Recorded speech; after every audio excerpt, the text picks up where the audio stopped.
Good afternoon, ladies and gentlemen. Welcome to another exciting, another wondrous Propagandacast for me, your host, Imperial Dane. A 1 versus 1 awaits you on Kholodny Ferma. Tense with excitement.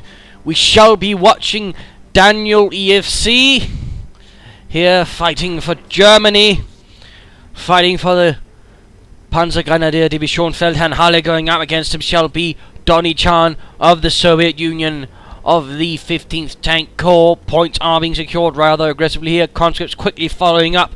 Hoorah! Infantry company up, Grenadiers moving up, and the Pioneers also moving towards a centre positioning. It looks like the Russians might be focusing on a northward bound path as for this time being. Going to rush towards the closest viewpoint, whereas for the Germans the closer one is probably here, and also the more safer one to hold. This path does offer some more tricky bits, in particular due to the house rather dominating from the west. So move towards here from the Germans if you're in the east can be a bit problematic. Pioneers rushing towards the centre. Could be here that Daniel is in fact claving some munitions. In fact, he's heading north as well.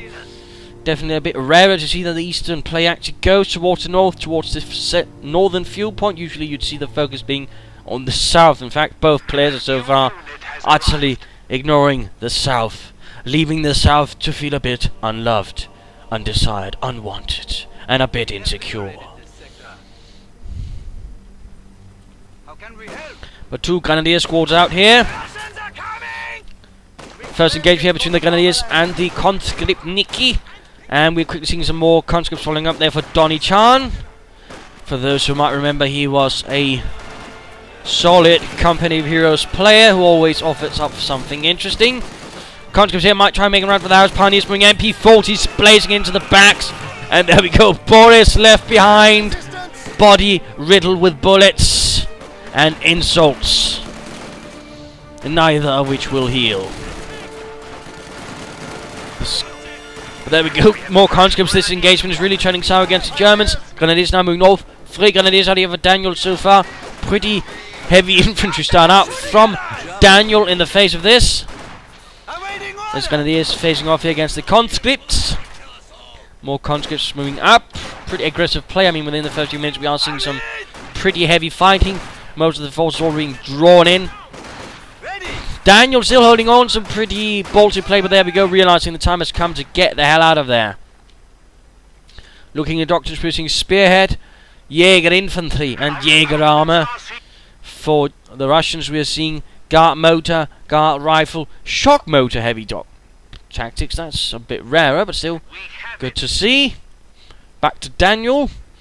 And of course we had the first of 2 streamings here yesterday, talking about the new content. 2 new free maps, a 1 versus 1, 2 versus 2 map, and a 3 versus 3, 4 versus 4 map.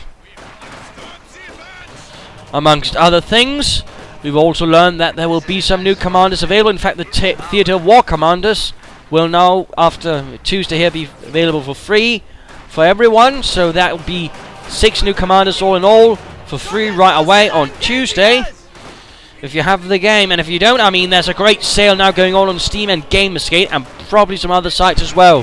33% off. And if you already have it, but for some don't have the collector's edition, it's now a great time to upgrade to it. So, you know, consider that as well. And of course we've also got the Theatre War Pack Case Blue coming out tomorrow as well. Features 5 new missions, 1 co-op, 2 challenge, 2 AI battles, all focused on Deutschland. And there was even a brief trailer showed at the end of the stream yesterday. I was also featured in a 3 versus 3, which I won't be casting because I can't, and also don't do 3 versus 3s. Another engagement here, sent slightly friendly to the Russians, but back to that business there with the trailer, which featured a bit of something from Case Blue. Amongst other things seen were the KV-2, which was a pretty heavy Soviet tank with a 152mm howitzer and a very, very bulky turret. So that might also be added in with some new commander. Also, fun fact, some of the Theatre War commanders will have partisans, or at least one of them will have. So there'll be a new unit for the Soviets there on Tuesday at the very least. Hopefully there will also be some premium commanders out. I kind of hope that. Wouldn't mind Some new units for Germany. But either way, there you go. Hope that caught your interest and excitement, my dear viewers. But 4 Grenadier squads down, you're going pretty heavy on the infantry. Which you can do as the Germans, of course. But definitely requires you actually work together with your Grenadiers in more tightly knit groups, or tightly knit groups. Also, you might want to consider at least upgrading some of them with light machine guns. Tagging up going on here. And we're seeing that Donniechan is actually moving on straight for the support weapon company. Maxim's on the way. Grenadiers holding out here, but they are getting overwhelmed. They're already low on health, and the conscripts are considerably more healthy at the moment. So there's something to consider. And there we go. Daniel realizing things are perhaps not looking too good, or retreating, but otherwise, I mean, he's actually making some pretty aggressive moves across the entire front. Like to make a nice company ready. Half-track on the way. Mittlerer Schützenpanzerwagen, which I do believe the Feldherrn Halle Panzergrenadier actually had some of. It was in fact an elite Panzergrenadier division in some senses. Actually had some tanks. It was formed out of former Sturmabteilung personnel. Pretty much fought only on the Eastern Front. And I believe was actually later on expanded into a full corps. The Panzer Corps Feldherrn Halle with 2 Panzergrenadier divisions in it. A little fun fact there for you, gentlemen. And there we go. Mittlerer Schützenpanzerwagen. More Grenadiers popping in the Pioneers to actually quickly transport them to the front. Looks like he might be going for the Flammpanzerwagen upgrade. No deep surprises there. Donniechan pushing ahead. Expertly and aggressively. Flamethrowers equipped or upgraded for him. I tried to sort of mingle towards upgrade and equipped to upquipped. Yes, brilliant, Dane. You are completely not a bastard. That bastardizes the English language. Also noting, of course, the medic bunker, the Sanitätsbunker. Donniechan might want to consider actually laying down some mines here and there. Maxim holding out here in the old shack. Most of the map so far is Daniel's, and we're seeing a fuel cache going up. Wonderful, wonderful. Daniel clearly thinking with a longer game ahead of him. Good, good, good. And a field gun out there for Donniechan. Donniechan taking no chances, perhaps already worrying that there might be something involving it. He's seen a lot of Grenadiers, but no upgrades for him. He knows that there's going to be munitions being headed towards something else, and thus Donniechan might already now figure out that, my opponent might be going for that flamethrower half-track. I do find that to be a bit bothersome, thus I shall prepare with a field gun. And thus, the potential speculation of Donniechan turns out to be correct. Then again, he might just, gone, I love field guns, because Comrade Stalin loves field guns. I will get one and make Comrade Stalin happy. I mean, that's also a potential thought inside Donniechan's head, and ultimately I won't never know. His combat ideas, though, obviously we'll never know either, since they burst into flames and are dead. But there we go. The secret is out. Daniel has a flamethrower half-track. And looks like he ran his troops into the fire and actually lost a few men. That's been unfortunate there. Donniechan, a bit unfortunate. Field gun has been spotted. Can't see the flamethrower half-track. Donniechan needs to pull it away. Grenadiers moving in with a vengeance. A vengeful vengeance, in fact. And we are seeing Donniechan appearing here with Guards Rifle Infantry. Could either mean Guards Motor or Guards Rifle Doctrine. Clearly he shall not be going Shock Motor. Heavy tactics.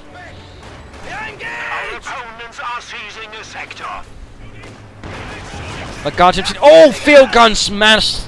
Masterfully blasted one Grenadier into the dirt. Shattered a bit of a wall as well. Flammpanzerwagen rolling out aggressively, patrolling.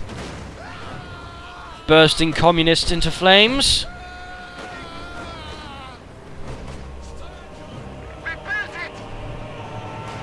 Donniechan probably a bit here on the back foot. Daniel so far handling things rather nicely, and we are now seeing a support armor corps is up. And we're seeing a Sturmgeschütz coming. Stug. And there we go, half-track rolling ahead. Guards infantry and field gun up. And there we go. Field gun connects a shot with the Flampanzerwagen. Guards in for the ultimate equipped with light machine guns by the looks of it. Yes, indeed. Plus, of course, there are the anti-tank rifles. All of a sudden, things look a bit dangerous here. Pulling back the Flampanzerwagen. And actually noting here that Daniel has overextended his troops. And actually left his entire centre quite vulnerable to a full-on Soviet assault. But so far, Donniechan seems to be dissipating his forces all across the right front, which could buy Daniel some time. And now, in fact, he's upgrading some of his grenadiers with light machine guns. Popping over to Donniechan, who has gone for Guards Rifle. Combined arms. And there we go, the Sturmgeschütz arrives. Yeah. Tankowy Battalion Command going up. What? Grenadiers being engaged. Quick grenade. Ooh, that's almost an entire Grenadier squad there going down. And a full volley there from the Guards Infantry. I'm pretty sure the Grenadiers won't be making out of that one alive. Keep firing and keep your heads down. Points are being secured. Oh, Grenadier squad did indeed go down. The retreat. Stuck has been upgraded with a light machine gun on top. Wunderbar, wunderbar. Going to make it a bit harder for the Bolsheviks to move their infantry about in front of it. Just a wee bit. Good, supported with infantry. What are your orders? It is cold out here. The territory is in our hands. The enemy is engaging here. us. We have our PPSHs. Time to shoot some Germans. Looks like he's making a northern assault. Submachine guns there being equipped for some of the conscripts. There we go. Stu got the first kill. Lovely. Guards infantry moving up ahead. Second shot misses. Field gun there. Need to be careful there, Daniel. Need to be careful. Need to be careful. He's actually moving ahead. Ooh, careful, Daniel. You don't want to lose a Stu that quickly. Mortars now arriving. Granatenwerfer looks like he's finally adding in some more support weapons for his forces. He's getting 2 mortars. How fun! A small mortar battery. Lovely. Clearly Daniel has a clear strategy in mind here and also a clear tactic. Getting 2 mortars up. I mean, if you can just have them firing naturally, I mean, they can still lay down quite a considerable barrage, which can actually be quite devastating if you can catch enough Soviet infantry in it. I mean, there's clearly a lot of deliberation going on here in Daniel's actions. There's clearly some thoughts. But again, if he wants to cover this much ground, he's going to need to lay down a lot of mines, and he might consider munitions cache, and perhaps also some bunkers in that regard. Because otherwise, his strategy does leave him open to simply getting overextended and hit from several angles. And a T-70 tank does arrive. I mean, tanks in this kind of situation is actually probably going to be one of the best things, because I mean, there's not going to be any sort of direct centers of resistance, and a tank rushing through here can end up doing a lot of damage because there's not going to be anything that can seriously stop it except the Stug, which is currently being repaired. And even then, the Stug is not in a sort of more reserved position that allows it to react across the entire front line. So in that sense, there are some problems here for Daniel in his force disposition. But there we go, more gunless light machine guns. Flampanzerwagen going to hit from several angles. This is dangerous, this is dangerous. Bolsheviks are bursting into flames as the Flampanzerwagen unleashes righteous fire. But there we go, anti-tank grenade connects. T-70 is going to rush in, charging through the centre. Mortar half-tracks, or mortars blasting away. Stug on the hunt.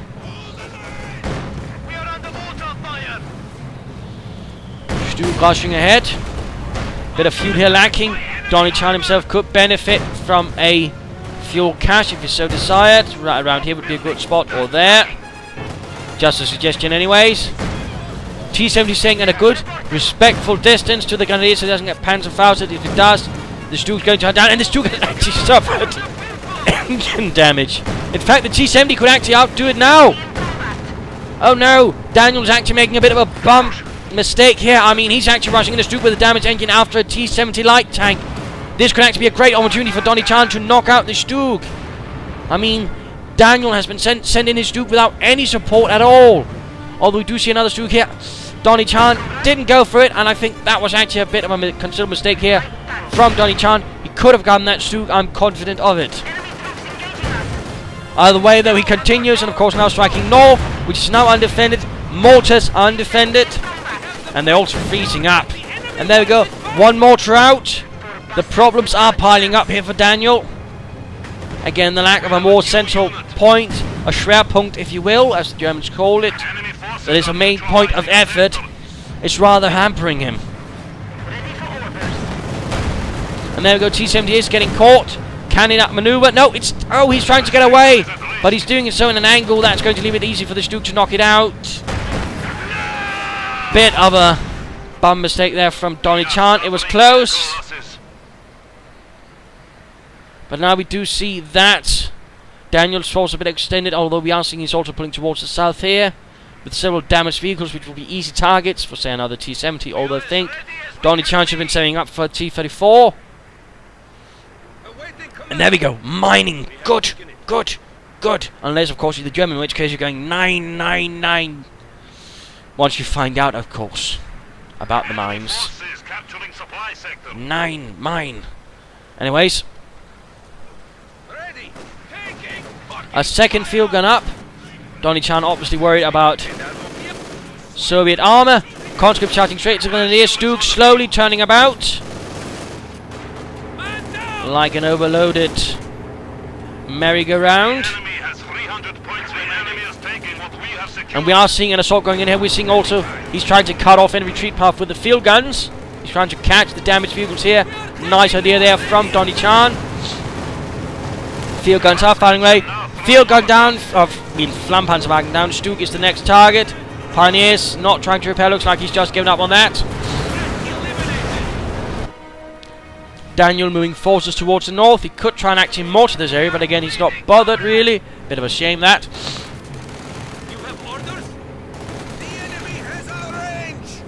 Things are definitely looking a bit dangerous.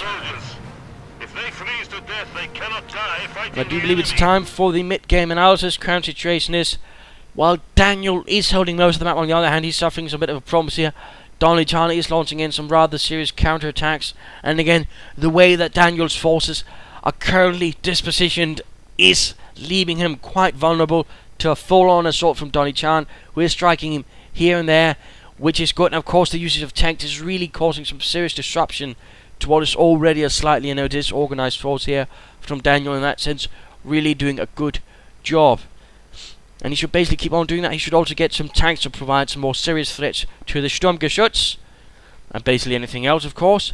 For Daniel, he needs to pull things together. He needs to first decide where to actually want to organize my efforts from.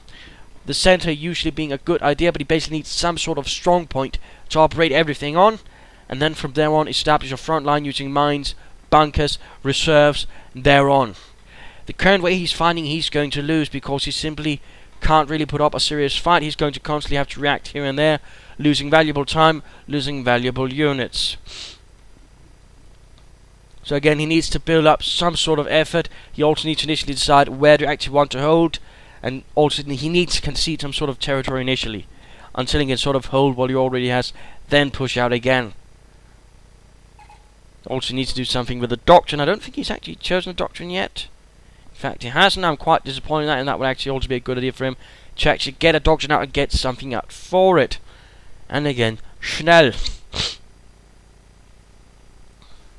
I mean, Donniechan should just keep on pushing. He should also just keep on mining again, also making it harder for Daniel to really put off an organized effort. I mean, that's usually one of the best things you can do as Russians, is to constantly keep the German player disorganized. The German army is very much dependent on actually being able to do things very much at their own pace, their very own way. If you can disrupt that, basically the Ostheer begins functioning a lot less effectively. Whereas the Russian army does have a tendency to be able to operate a lot more independently, and can also suffer more losses without necessarily breaking down as quickly. And that's actually something people tend to forget. But let us return to the fight. We are taking fire! Let's see how these two handle it. We are under attack! It might also be an idea here for Daniel to either get a Flak Panzer or a Panzer IV. Though I think a Flak Panzer would be a bit better to help sort of put more serious pressure on the infantry besides the Stuks. And he should also have the Stuks actually operate together to form a Stuk battery, and that way deliver some serious bombardment against vehicles and infantry. He also needs to recruit that mortar and get him back into the fight against the Soviet army. Squad, replenish. Snow in my pants. Conditions clear. The blizzard is Personally though, I'm actually looking forward to getting my hand on some of that Case Blue stuff and also wanting to see the KB2 in action. Don't know if there'll be some premium commanders, although if there are, I wouldn't be surprised if we'd see the KB2. In which case I probably wouldn't mind that either. Sort of play with that. And of course, little heads up for when we get the new commanders, and of course there's probably be a new patch then Tuesday, of course. Feel free to get some games there Red Army at your as quickly as possible, perhaps featuring some of the new doctrines, featuring partisans, and send them in to me. When that time comes, of course. And a third Stug. And there we go, I mean, we are now seeing Donniechan really advancing across everywhere, and again we are seeing that Daniel is rather struggling. Stug is getting quickly prepared. Our TPs are here. Now we are unstoppable. We are awaiting orders. Fresh guard squad arriving there for Donniechan. found the enemy. Stug moving up, nice hit there. Second Stug nearby, needs to come, get it up to the front line. Support, Unterstützung, alles das. And there we go, Stug did the job. Do not underestimate the Stug in effectiveness against infantry either. It might not say have the same AoE as a Ostwind or something like that, but still it's also got a nice decent rate of fire and doesn't have too much scatter, so I mean again, probably a handle they could be actually reasonably effective against infantry considering their price. And if you get several of them to fire at the same target, I mean they can, you know, actually reasonably well devastate a squad. Of course, be careful with them still. And they need support, they need infantry support, and they need to work with units like that. And there we go. One Stug has actually been left behind, unguarded, unsupported. And that is, you know, another problem for Daniel. Again, he's getting disorganized, he's quickly falling apart. And there we go, buttoned up. And that Stug is pretty much a full loss. Though we do see some smoke pop up there, so that could mean Spearhead Doctrine or Festung Armor. But I do believe he had Spearhead. More mortars. Pioneers rushing in, desperately trying to clear it out. Might they be able to succeed? No. Grenadiers nearby. Stugs. Zucchini needs to be prepared, but the other one could be moving up, but no.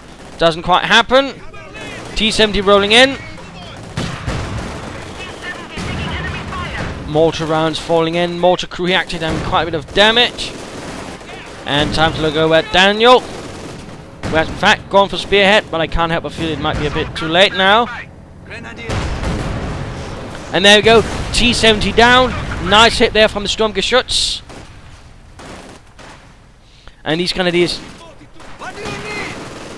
either need some swift support here or they just need to get out of there. And there we go, out of there. Another, no, that's not another mortar. Stuck here. Grenadiers reporting. Continue spilling out. Finney also seems to have forgotten about the Grenadiers down south. Not good. Now getting a sniper. Looks like Daniel might be getting a bit desperate with all the infantry and field guns. Wants to get something he feels can handle it. Conscripts on the hunt. And there we go, running straight into the Maxim. Although only one left. Only one poor sort left. The enemy is taking our territory. Flammenwerfer up. Stug needs to support. Come on. Unterstützung, Unterstützung. Under our command. The job of the Sturmgeschütz to support infantry advances. Oof, Maxim got cleared out finally. And there we go, T-34 rolling up for Donniechan. No more T-70s. At least not for the next few seconds.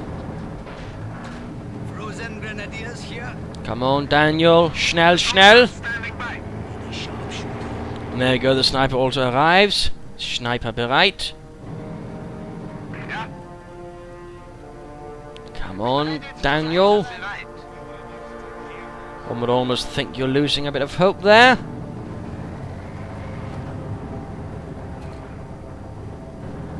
Point secure there.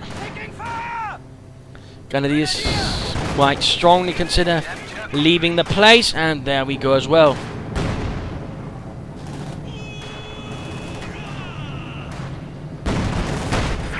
And there we go, T-34. Oh, managed to miss the T-34. What a shame, what a shame. Stuke needs to be careful. He doesn't know what might be hiding around here, the corner. Where there happens to be a conscript squad. We are losing a sector. Taking fire! Ready for orders. How can we help? Stuck here. And there we go, assault commenced. Sniper though can't actually do anything due to the fact there's a bunch of trees blocking. Mortar firing, H2 coming under fire. Sniper advancing a bit up too far close. No, 9. Stuke needs to pull back further. And there we go, smoke, but not fast enough. Did get anti-tank grenaded. Grenadiers up here, stopped by the Maxim. Grenadier guards infantry nearby. Quick grenade. T-34 breaking through the line. Stuke here needs to do something. Also, he might want to get this one up and use target weak point if he can see it. Target weak point is again a strong ability. There we go. You have the line of sight. Now use it, use it, use it. More T-34s arriving then for Donniechan. Oh dear. There you go, 2 T-34s against a Stuke. Bouncing off the frontal armor. The Stuke did have good frontal armor, but of course as soon as it gets flanked, it's pretty much buggered. And there we go, good night. Now he uses target weak point, but it is much too late. He's already lost his other Stuke.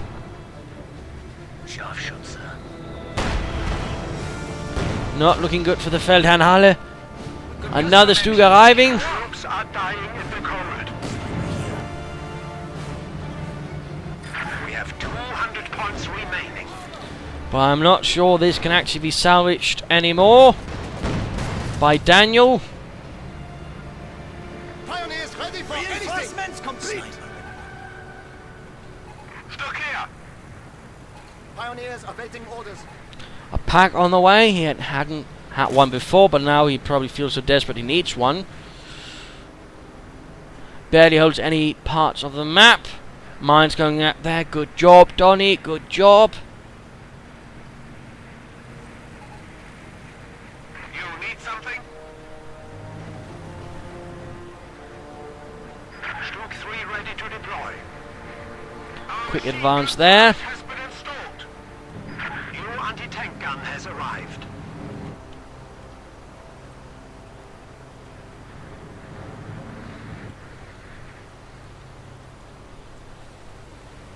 Donniechan doing his utmost to keep his tanks repaired. Good thinking there. It is ours.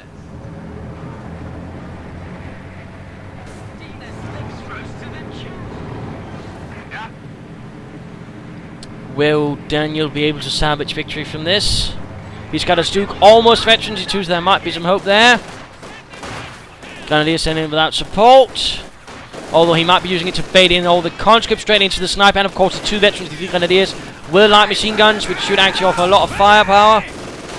Though again, some of the conscripts also veterans. In fact, both of them are now veterans free, and they're also equipped with submachine guns, so the problems are there. Nope, pack firing away. Rushing out into the open, and there we go. Daniel pulls out some victory there. And there we go, mine bursts apart several pioneers and their flamethrower tank. Brutal stuff. Brutal stuff. Arms fire! Freezing. And finally getting an MG42, we can feel the desperation now palpable on Daniel. Since he's getting units he's otherwise not been bothering with throughout the entire match. He's getting machine guns, he's getting mortars. Initially he was confident, but now of course things are getting less good and he needs to do something else.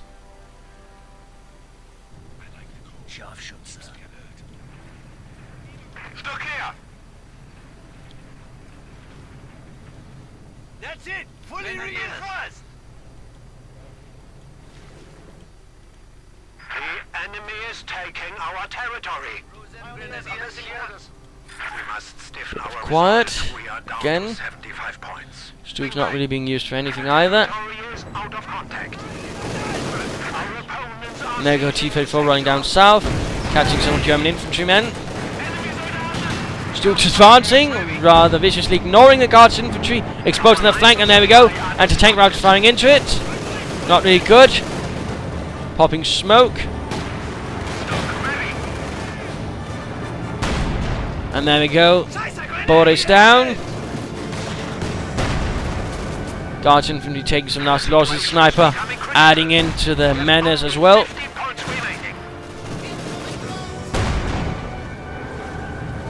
Stuka needs to be careful. There are 2 T-34s nearby. If that gets outmaneuvered, it's game over.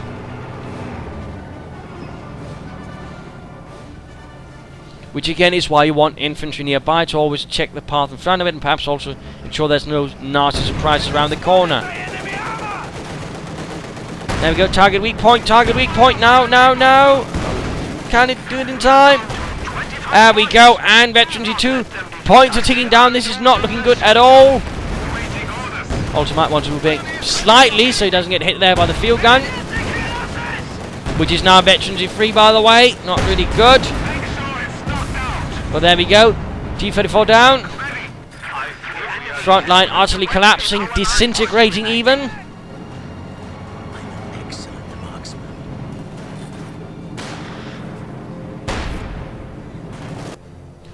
And there we go. Game over. A loss for the Feldherrnhalle, a loss for Germany. A victory for the Soviet Union. A brutal fight. Displaying, the strength in having a good strategy, but also ultimately also displaying that it doesn't really do much if you have a strong strategy, if you can't maintain a strong front line, and more important is the Germans, a strong Schwerpunkt, or, main point of effort. And again, that was rather a problem.